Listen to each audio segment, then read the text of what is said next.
So what's been the approach here? Is it kind of a back to basics portion in this time that you've had off, or you back to Tulane specific stuff? How have you split that up? Yeah, I think a lot of it is, playing plays, and obviously the plays are designed for the opponent, right? So what can we do that allows us to, maximize the time, maybe maximize some of the guys that may not have a big role come game day, but still do so in a way to prepare for a game. So you kind of filter it in as you go through it. Obviously, got a lot heavier here towards the tail end of this week in terms of almost exclusively Tulane.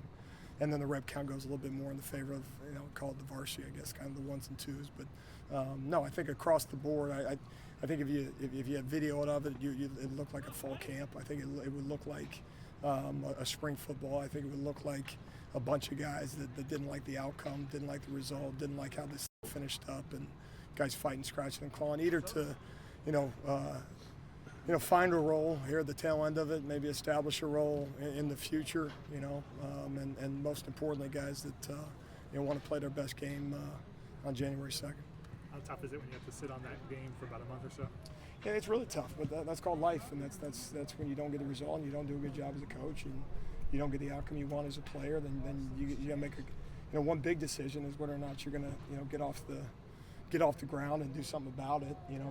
But to your point, you don't get a chance to do it against an opponent. No one sees anything we've done, right? And so you don't get any credit for that unless you do it on game day. And fortunately, you got one more opportunity, this season against a quality opponent, another team that moves the ball at an elite level and scores points, and so you're going to be challenged that way. But no, you compete in this sport to have a chance to put yourself in a championship game, and we didn't play a championship caliber, not even close. And I think that hurts. It'll always hurt as a competitor. You'll never get over it, and you'll never forget that game. But one of the messages for the guys is, as professionals and as players in this sport, man, you got to move on. So that's what we got to do. What was the explanation? The main thing that stuck with you walking off the field right now?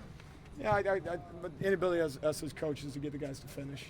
There's a lot of things that go on, and that's just not one game. But we've talked a lot. I think all of us right here have talked about not finishing games the appropriate way, and talked about the fourth quarter, and we talked about takeaways equal victory. And it sounds, takeaways equal victory. But they did. One opponent is a 3-point game. They're going in the fourth quarter, and we can talk about anything up until that point. We're going to be happy about the good stuff, mad about the bad stuff, and they are too. It's a 3-point game in the fourth quarter. They got 2 takeaways, we didn't. If we got 2 takeaways and they didn't, what's the outcome of the game? And that's the message. Let's stick to the fact. The feeling is you feel awful, and if you're not careful, you want to point fingers, coaches to players, players to coaches, and all those things. But take ownership in it. We didn't finish, and we haven't done that for 13 games. By and large, it didn't hurt us in 11 of them, and it's hurt us in 2, and that's why we're not champions right now. So it's really disappointing, and sometimes you gotta lose a game to maybe land the message, but man, championship ball games, you don't get all those opportunities. So very disappointing. The tackling was a major issue that day. Do you feel like guys are just trying to make too many plays? They're trying to force things? Yeah, I wish it was making more. I think if they were trying to make a play, they got them on the ground. I think in some ways just kind of surprised by the football. I think kind of surprised in the moment, that I'm the one that's needed on that play. And that's a constant messaging. And we've talked about it.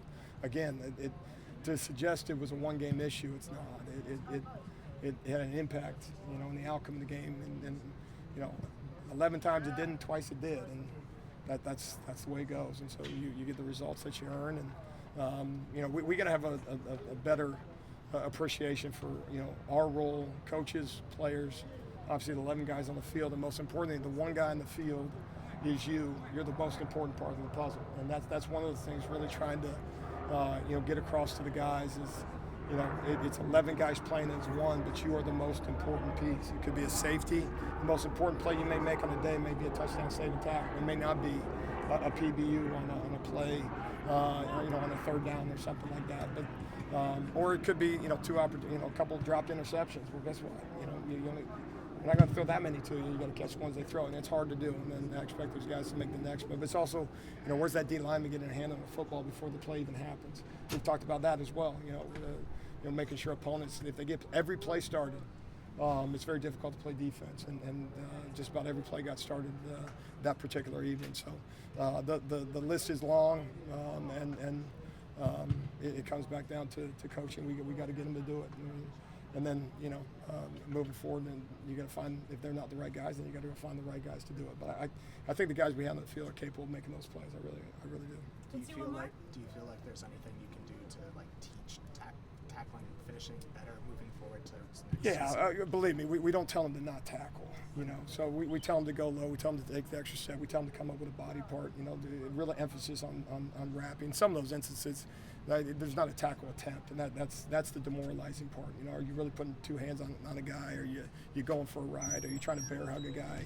Well, you won't find a bear hug drill, in practice. So in that moment, what you need to be able to do, you got to lock into your techniques and fundamentals, and some of it too is you got to expect to make the play. If some of those are surprise, if you don't have a mentality in that moment that I'm pursuing to a ball carrier to make a tackle, then advantage them.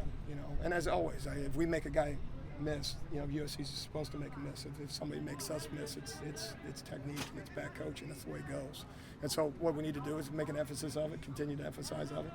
And one of the things that we constantly talk to the guys about is being finishers. And it's not just finish games. You can't finish a game unless you finish a quarter. You can't finish a quarter unless you finish a drive. You can't finish a drive unless you finish a play. And it sounds like coach speak, but guess what? There's a reason it's said so much. You got to finish plays. Have an expectation that you're going to be needed on that particular play. So, no, a lot of it's mentality as in want to, as opposed to just a technique. If we use great technique, they just fall down for us. It doesn't work that way. You got to be dialed into it, and you got to want to get them on the ground. Thank you, Coach. All right, thank you. Thanks, Coach.